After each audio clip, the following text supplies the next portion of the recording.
오늘 함께 말씀을 나누실 제목은 생각하건대입니다.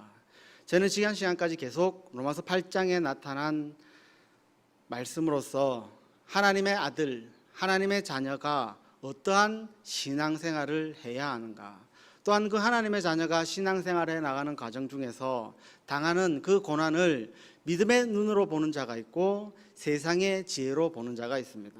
세상의 눈으로 봤을 때는 그 예수 그리스도가 당하신 그 고난이, 그 십자가의 길이, 그 십자가의 도가 미련하고 어리석고 거치는 반석과 부딪히는 돌과 꺼리끼는 것이 되지만, 믿음의 눈으로 봤을 때는 하나님의 은혜로 그 십자가의 길을 걸어가시는 그 예수 그리스도의 고난을 바라봤을 때는 그것이 도리어 하나님께서 우리에게 주신 은혜요, 궁극적으로는 영광이다라는 말씀을 통해서 나누셨습니다. 그런 것과 이어서 오늘 18절 말씀부터는, 오늘 로마서 8장 18절에서는 동일하게 원문에 있지만 생략된 단어 헬라어 가르라는 단어가 있습니다. 그 단어는 계속해서 17절, 18절부터 22절 사이에 있는 이 말씀이 계속 앞에 절과 뒤에 절에 어떤 상관관계를 가진다는 것을 우리가 알 수 있습니다.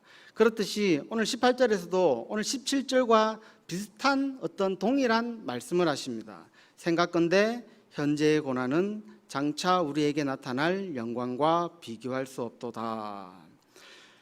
오늘 제목처럼 생각하건대, 원어에서는 로기조마이, 이 로기조마이를 로마서 6장 10절에서 11절 사이에 보시면 동일한 뜻을 원문에서 사용하고 있습니다. 그런데 로마서 6장 11절 후반절에는 다른 뜻으로 번역을 했습니다. 로마서 6장 10절과 11절 말씀을 보시면, 그가 죽으심은 죄에 대하여 단번에 죽으시며 그가 살아계심은 하나님에 대하여 살아계심이니, 이와 같이 너희도 너희 자신을 죄에 대하여는 죽은 자요 그리스도 예수 안에서 하나님께 대하여는 살아있는 자로 여길지어다. 오늘 로마서 6장에서는 예수 그리스도와의 세례를 통한 연합으로 말미암아 그 예수 그리스도가 세례를 받을 때 우리도 죽고, 또한 그 예수 그리스도가 살아나실 때 우리도 동일하게 살아나심을 그 세례의 연합을 통해서 우리가 믿습니다 라는 고백 가운데, 오늘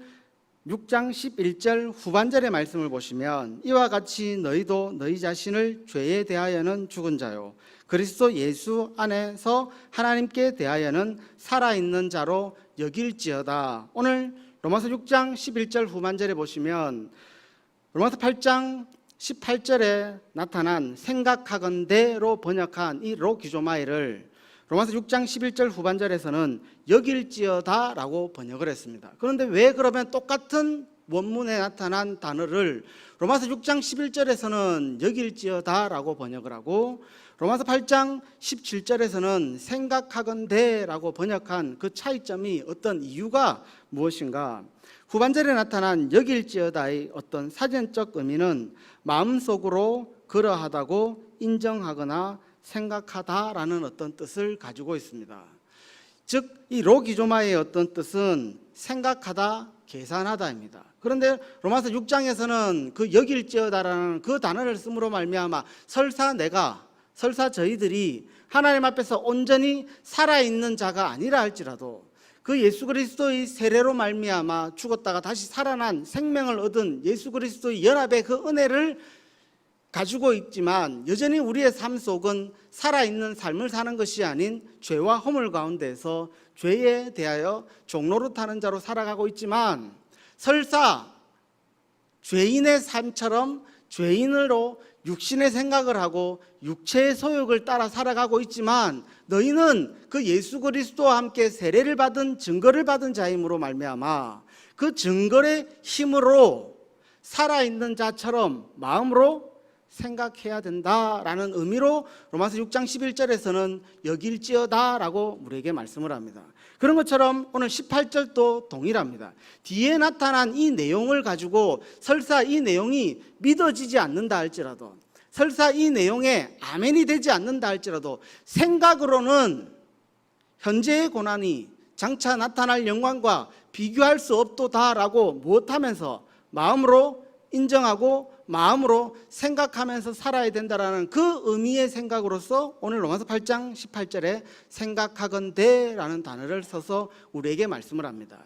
지금 이 말씀을 하는 것은 설사 아직까지는 내가 고난이 나에게는 하나님이 주신 은혜요, 하나님의 주신 영광으로 인정되지 않고 생각되지 않는다 할지라도 하나님의 자녀라면은, 하나님을 아바 아버지라 부르는 하나님의 아들이라면은, 하나님의 영으로 인도함을 받는 자라면은 생각으로라도 나는 지금 당하는 이 고난보다 장차 하나님께서 나에게 주실 그 영광이 더 크다라고 인정하고 믿는 하나님의 자녀가 되시기를 축복합니다. 그런 의미에서 오늘 로마서 8장 18절에 로기조마일의 단어를 쓰고 있습니다.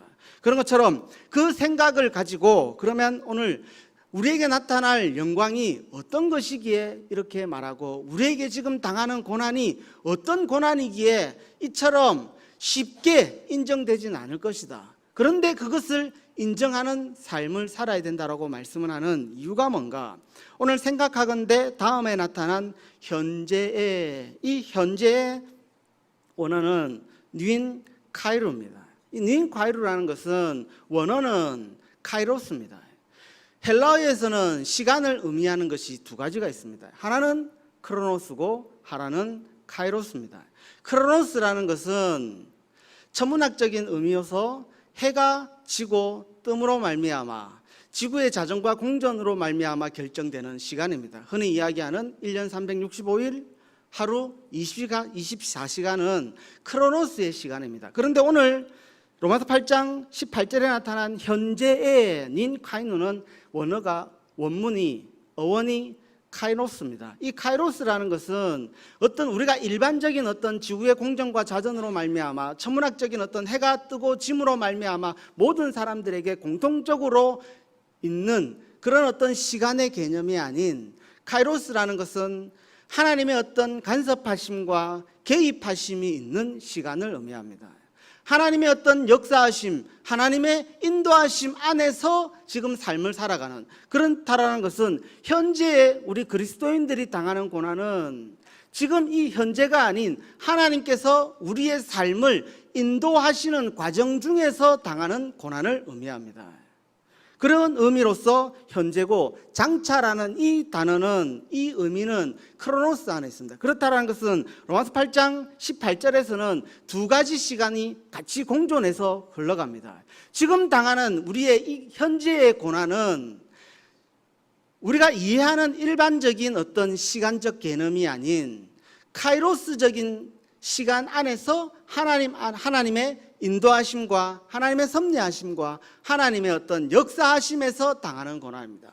그 고난을 당하고 있다 할지라도 크로노스에서는 반드시 우리가 살아가는 지금 일반적인 이 카이로스와 크로노스가 형이상학적인 어떤 개념이기 때문에 조금 이해하기는 어렵지만은 우리는 크로노스의 시간을 살아가고 있습니다. 그런데 하나님의 역사는 전능하신 하나님, 전지하신 하나님, 시공간에 구애를 받지 아니하시는 하나님, 그 하나님께서 카이로스의 시간 안에서 우리를 고난 가운데 인도하신다라는 거예요. 그 고난을 당하지만 크로노스의 시간 안에서 반드시 앞으로 미래에 하나님의 영광이 있다. 그래서 지금 우리가 당하는 이 고난이 결코 고난으로 바라볼 것이 아닌 영광으로 바라볼 수 있는 눈을 가져야 한다. 그 의미로서 카이로스와 크로노스의 둘 다를 오늘 로마서 8장 18절에서 우리에게 말씀을 합니다. 그러면은 이 형이상학적인 어떤 의미에서의 어떤 로마서 8장 18절을 이해하는 것이 아닌, 왜 그러면 우리의 삶은, 신앙인은 고난이 선택이 아닌 필수가 될 수밖에 없는가? 무엇 때문에 그리스도인이라면은, 하나님의 자녀라면은, 예수 그리스도와 함께한 상속자라면은 그 하나님의 나라를 상속받기 위해서, 그 하나님의 말씀을 상속받기 위해서 이 고난을 함께 받아야 하는가? 우리 지난 시간에 말씀을 나누셨습니다. 히브리서 5장 7절과 8절 사이에 있는 말씀을 통해서 예수 그리스도라 할지라도 아들이시라도 받으신 고난을 통해서 순종함을 배워서 구원의 창시자가 되시고 영원한 구원의 근원이 되셨다. 그러므로 말미암아 모든 구원받는 하나님의 자녀들은 고난을 받을 수밖에 없다. 그 가운데에서 배우는 것이 순종이다라고 말씀을 통해서 나누셨습니다. 그러면 오늘 로마서에서는 왜 그러면 우리가 삶 가운데 고난이 필수로 찾아오는가? 오늘 로마서 7장 21절과 24절의 말씀을 보시면 그러므로 내가 한 법을 깨달았노니 곧 선을 행하기 원하는 나에게 악이 함께 있는 것이로다. 내 속사람으로는 하나님의 법을 즐거워하되 내 지체 속에서 다른 한 법이 내 마음의 법과 싸워 내 지체 속에 있는 죄의 법으로 나를 사로잡는 것을 보는도다. 오라 나는 공고한 사람이로다. 이 사망의 몸에서 누가 나를 건져내라. 이 바울의 오늘 고백이 나옵니다. 하나님의 뜻을 행하기를 원하는 내가 내 안에 또 다른 어떤 법이 있음으로 말미암아 하나님의 뜻을 간절히 사모하고 그 뜻에 순종하기를 원하지만 내 안에 또 다른 죄의 법으로 말미암아 나는 늘 이 두 법이 싸우면 결국 죄의 법이 이기더라. 그래서 내가 사망의 이 몸에서 누가가 나를 건져내라.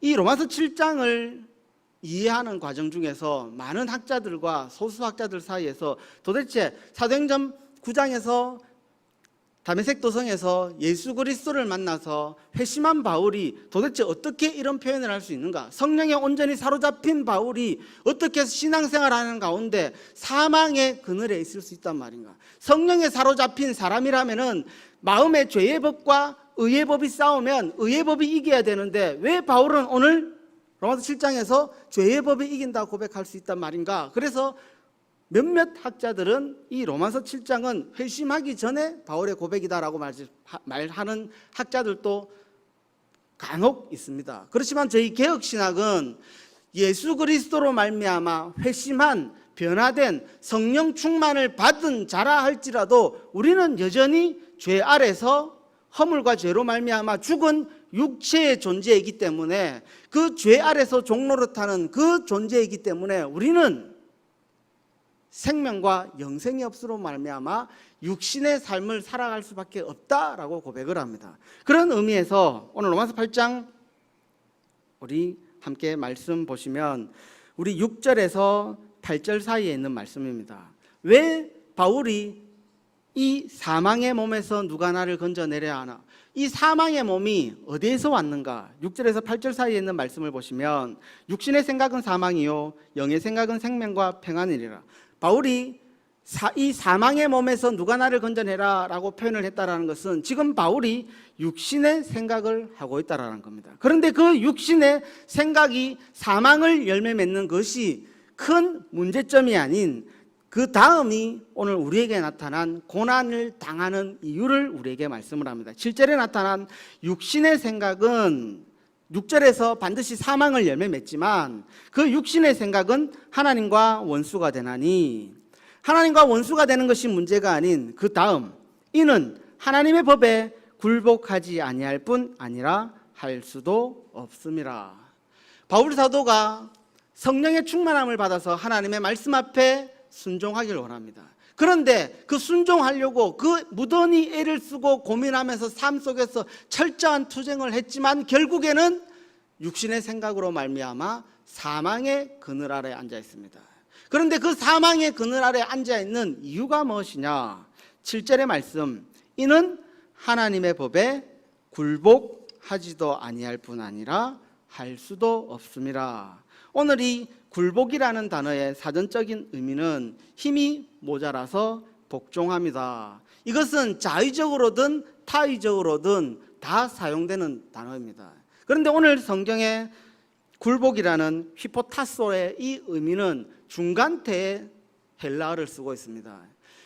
우리가 굴복당했을 때에는 외부의 상대의 힘에 너무 강해서 내가 그 힘을 이길 수 없어서 내가 자유로 무릎을 꿇었습니다 라고 쓸 수도 있고, 아니면 상대의 강압적인 힘에 의해서 나를 무릎 꿇렸다라고 쓸 수 있는 단어가 굴복이라는 단어입니다. 이거는 수동적 의미도 있고 능동적 의미를 가집니다. 그래서 헬라어에서 중간태를 씁니다. 중간태라는 것은 수동적으로 시작했지만 능동적으로 마치는 것. 제가 지난 시간 함께 말씀을 나눴었듯이 중간 테너는 수동적 믿음과 능동적 순종이 함께 있는 것을 중간 테너라고 표현을 합니다. 오늘 이 굴복이라는 것, 하나님의 말씀 앞에 우리는 육신의 생각을 하는 자들은 죄와 허물과 죄악이 있는 육체에 속한 우리 모두는 육신을 가지고 육체의 소욕을 따라 살아갈 수밖에 없습니다. 그런 가운데에서 하나님의 믿음으로 말미암아 구원을 받았기에 내 안에 말씀이 있기 때문에 내 안에 빛이 친 예수 그리스도를 영접함으로 말미암아 내가 하나님의 아들이 되었습니다. 그런 과정 중에서 우리는 두 빛과 어둠이 함께 내 안에서 공존함으로 말미암아 하나님의 마음, 하나님의 말씀 앞에 굴복하는 신앙생활을, 순종하는 신앙생활을 하고 싶지만 육신의 생각을 하고 있는 나는 결코 오늘 로마서 8장에서는 굴복할 수도 없고 하지도 않는다라고 말씀을 합니다. 그런 가운데 카이로스의 시간 안에 있는 그 하나님께서는 우리를 하나님의 영으로 인도하십니다.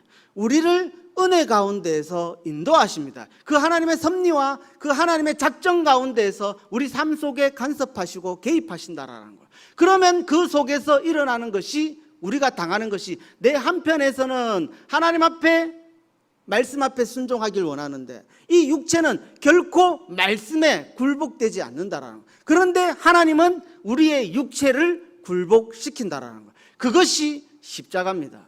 그것이 우리가 당하는 참된 십자가의 고난이다라는 거예요. 말씀 앞에 하나님이 나를 굴복시키는, 그래서 히브리서 5장에 예수님께서 아들이시라도 받으신 고난으로 순종을 배운다. 즉 육체를 가지고 있는, 육신의 생각을 하고 있는 우리는 결코 하나님의 말씀 앞에 순종되지 않습니다. 굴복되지 않습니다. 그런 우리를 하나님께서는 자녀 삼으시고 우리를 구원케 하신다라는, 그 과정 속에서 우리 안에 겪는 것이 고난이다라는 거예요. 그런데 이것은 고난이 아니야. 빌립보서 1장 9절에 나타난 말씀처럼 하나님이 은혜를 주셨을 때는 단지 믿음뿐만이 아닌 고난도 함께 받기 위해서 하나님이 우리에게 은혜 주신 것을 기억하시기를 축복합니다. 그런 삶처럼 하나님께서 지금 내 삶을 힘들고 고통스럽고 고난 가운데 넣는 것은 나를 정금처럼 단련하신 후에 하나님의 자녀로 세우시기 위함이시다라는 거예요. 우리는 이것이 삶 속에서 고난으로 생각합니다. 신앙생활하는 것, 11조 드리는 것, 이것이 이성적으로는, 육체대로는 이해되지 않습니다. 왜 하나님 앞에 그토록 나와서 그토록 내가 열심히 일한 그 수고의 대가를 값없이 하나님 앞에 자원하는 마음으로, 기쁜 마음으로 하나님 앞에 예물을 드려야 하는가? 그것이 내 안에서 이루어지지 않는 가정 중에서 하나님이 그것이 기쁜 마음으로 하나님 앞에 예배를 드리게 하며, 하나님 앞에 찬양을 드리게 하며, 하나님 앞에 기도를 하게 하며, 하나님 앞에 예물을 드리도록 만드는 과정 중에서 겪는 것이 성도의 십자가의 고난이라고 말씀을 한다는. 그래서 그 고난은 결코 우리를 구원하는 길이지, 결코 우리를 고통스럽게, 우리를 고난 가운데 하나님께서 우리를 소금이 맛을 잃었을 때 밟는 그 밟이 아니야. 그 생각을 기조마이처럼 너희가 할 수 있겠느냐? 그것이 자녀다. 히브리서 12장에 나타난 참된 하나님의 자녀 가운데 징계가 없으면 그는 사생자다. 왜? 하나님은 사랑하는 자를 징계하신다. 그 징계하심이 이해가 되지 않는다. 하나님이 사랑하는 자녀를 왜 징계합니까? 그런데 징계가 없는 자를 하나님은 왜 사생자라고 말씀을 합니까? 사생자라는 것은 아버지를 모르는 자를 사생자랍니다. 분명히 내가 존재하는데, 내가 태어났는데 아버지를 그런데 너희는 그런 사생자가 아니야. 너희에게는 아버지가 있고 너희에게는 하늘 아버지를 향해서 아바 아버지라 부르짖는 자이지 않느냐. 그런 것처럼 우리는 크로노스의 시간을 살아가지만 카이로스에 있는 그 하나님께서 지금 현재의 우리 삶 가운데 많은 고난을 주십니다. 그런데 그 고난이 결코 나를 나의 죄에 의해서, 나의 죄악에 의해서, 나의 허물에 의해서 당하는 것이 아닌 그것이 하나님께서 나에게 베풀어 주시는 은혜이심을 로마서 6장 11절 후반절의 말씀처럼 여기며 신앙생활에 나가시기를 축복합니다. 우리는 싫든 좋든 십자가의 그 길은 필수입니다. 하나님의 자녀라면 모두 다 그 십자가의 길 너머에 있는 부활을 경험을 해야 합니다. 그런 것처럼 그 필수의 과정인 이 고난을 우리는 기쁜 마음으로 우리에게 이 길을 걸어갈 것을 오늘 바울 사도는 우리에게 말씀을 한다라는 겁니다. 여기면서 생각하면서 지금 당하는 이 고난보다 하나님께서 나에게 주실 영광이 비교할 수 없도다. 이 고난의 크기보다 더 큰 하나님께서 나에게 주시는 영광이 있다. 그 하늘나라에 있는 그 영광이, 오늘 카이로스 안에 있는 그 하나님의 영광이 반드시 삶 속에서, 크로노스 속에서 이루어진다라는 것을 믿으시기를 축복합니다. 하나님의 그 말씀은 우리가 죽어서 하늘나라에서 완성되는 것이 아닌 이 땅에서 크로노스의 시간 안에서 삶을 살아가는 우리에게도 하나님의 말씀의 성취하심이, 하나님의 말씀의 이루심이 이 땅에서 주시는 복을 기억하시면서 오늘 또 그 당하는 고난을, 그 당하는 시련을, 그 당하는 환난을 기쁜 마음으로, 담대한 믿음으로 힘차게 걸어가시는 우리 성도님이 되시기를 축복합니다.